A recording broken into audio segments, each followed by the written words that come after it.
एक युवा रात रात भर रोजगार के लिए लड़ाई लड़ता है, परीक्षाओं की तैयारी करता है, किताबों को घोल कर पी जाता है, अपने आप को उन तैयारियों में खपा देता है। उनके परिवार पैसा पैसा जोड़कर इस युवा की मदद करते हैं, उसके लिए संबल बनते हैं। परिवार खुद परेशान होकर भी ये सुनिश्चित करता है कि मेरे बेटे की पढ़ाई अच्छी चले, उसकी परीक्षा की तैयारी सही चले।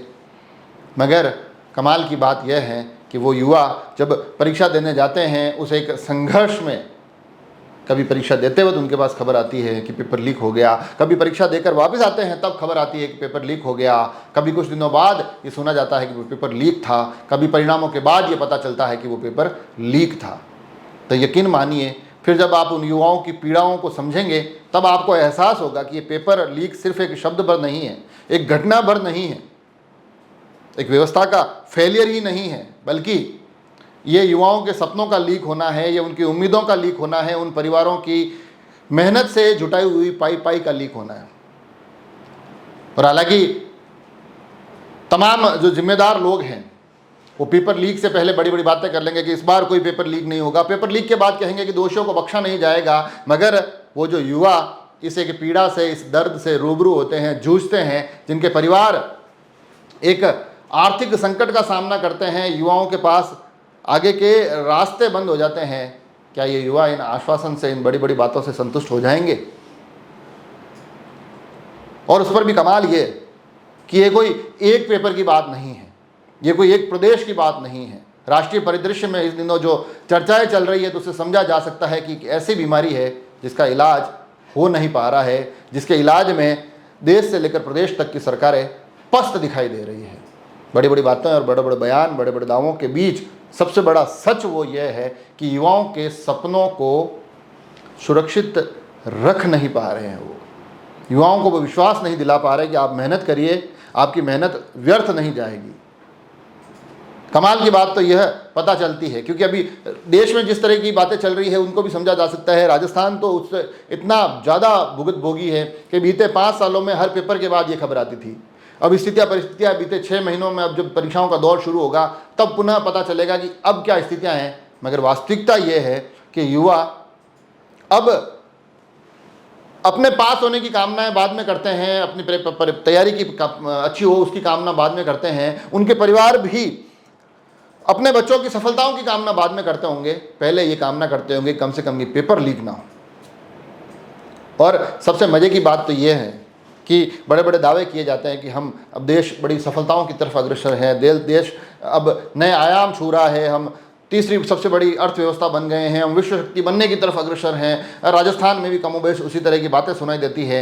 मगर सच यह है कि युवाओं की छोटी से छोटी परीक्षा भी हम सफलतापूर्वक आयोजित नहीं करवा पा रहे हैं। एक तंत्र जिसमें कि कुछ स्वार्थी लोग बाहर के हैं तो कुछ आपके इस व्यवस्था का हिस्सा है, वो लोग मिलकर इन युवाओं के सपनों के साथ ऐसा खेल खेलते हैं, इतना बेखौफ होकर खेल खेलते हैं कि वो युवा हताश हो जाते हैं। आखिर इस पूरे खेल में इन युवाओं के हिस्से सिर्फ हार आती है। तो आखिर ऐसा क्या है? कई बार बताते हैं कि इनको पकड़ लिया, उनको पकड़ लिया, वह धरपकड़ हो गई, उनके मकान गिरा दिए, उनको जेल होगी, कड़े से कड़े कानून होंगे, कड़ी से कड़ी सज़ा होगी, दोषियों को बख्शा नहीं जाएगा। मगर सच जब सामने आता है तब युवाओं को पता चलता है कि वो जो तमाम दोषी हैं, उन दोषियों के साथ साथ कुछ चेहरे इस व्यवस्था के भीतर के निकलते हैं, जिनके हिस्से इन परीक्षाओं को आयोजित करने की जिम्मेदारी होती है, वो इन पेपर आउट में लिप्त पाए जाते हैं। तब हमें पता चलता है कि बीमारी कोई छोटी बीमारी नहीं है, ये एक ऐसा नासूर है जिसके लिए एक बहुत बड़ी सर्जरी की आवश्यकता है।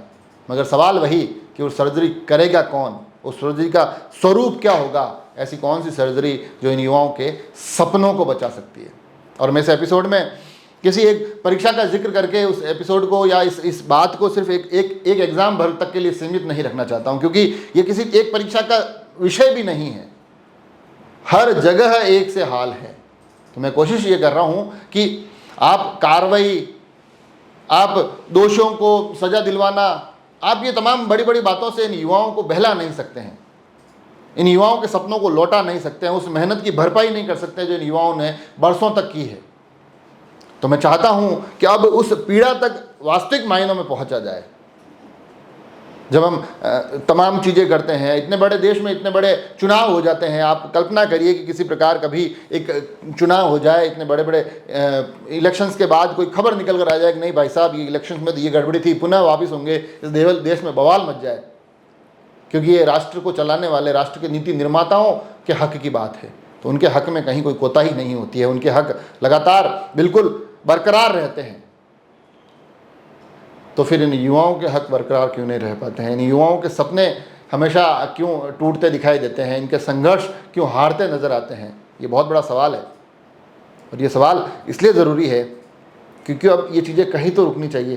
कहीं तो वो युवा जो हर रोज़ तैयारी करता है, परीक्षाओं के लिए जुटा रहता है, कामना भी करता है कि पेपर लीक ना हो, दूसरे शहरों में जाकर तैयारियां करता है, मेहनत करता है, परिवार से पैसे मंगवाता है, उसके बाद दर दर की ठोकरें खाता हुआ कई मुश्किलों के बीच वो एग्ज़ाम्स भी देता है, तो आखिर अब इतनी एक कड़ी तपस्या के बाद ये सरकारें अगर ये सुनिश्चित ना कर पाए कि भैया तुमने जो मेहनत की है, अगर वो मेहनत सही है तो तुम्हारा सिलेक्शन हो जाएगा, कहीं पेपर लीक जैसी कोई घटना हम घटने नहीं देंगे।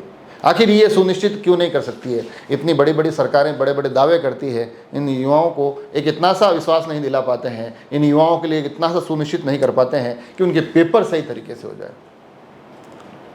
ये कमाल का विषय है जिसे हर एक को समझना जरूरी होगा, और ऐसा नहीं कर सकते तो फिर एक काम करिए आप लोग कि इसको एक व्यवस्था का हिस्सा बना लीजिए। कभी नर्सरी का पेपर आउट हो, कभी LKG के पेपर आउट हो, कभी खबरें आए कि 5वीं 7वीं 8वीं के पेपर भी आउट हो गए, ताकि जब हम पढ़ते हुए आगे बढ़े तो हमें ये विश्वास हो कि भैया तैयारी चाहे कितनी भी कर लीजिए, कौन सी भी क्लास की कर लीजिए, स्कूल की परीक्षा की कर लीजिए, या फिर आगे प्रतियोगी एग्ज़ाम की कर लीजिए, पेपर तो लीक होगा, क्योंकि ये हमारी तंत्र का एक ऐसा हिस्सा है जिसे रोक पाने में ये तमाम बड़े बड़े बयान देने वाली सरकारें नाकाम साबित होती है।